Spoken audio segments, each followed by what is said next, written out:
total est de 886 000 $. Ça, c'est le coût de tout le projet pilote que nous avons aujourd'hui. Et c'est donc un investissement important pour le gouvernement du Québec. Vous savez, moi, je suis responsable du Plan Nord. La première chose qu'on me dit au Plan Nord, ce qui est le plus important actuellement, le Plan Nord doit être un endroit où on doit accélérer les infrastructures. Je vous dirais que c'est un peu la même chose également par rapport au circuit électrique.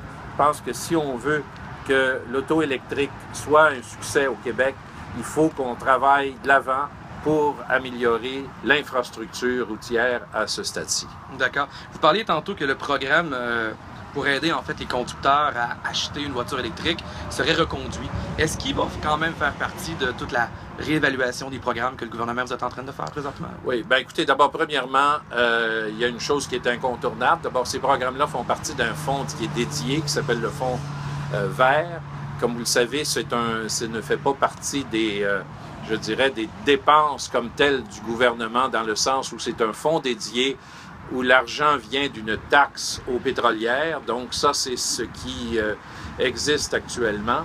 Vous savez, il y a une chose qui m'apparaît très claire, c'est que le fonds vert va être encore plus important pour les prochaines années.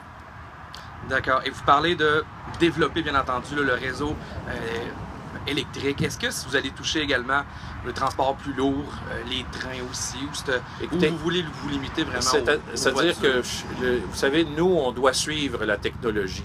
Et actuellement, il est clair que pour les camions qui sont énormes et je pense que de rouler électrique n'est pas la solution actuellement au moment où on se parle. La solution passe plus par l'utilisation du gaz naturel, par exemple, pour les camions. Pour ça qu'on a fait avec Gaz Métro, entre autres, ce qu'on a appelé la route bleue. Et on doit accélérer ce genre de choses-là.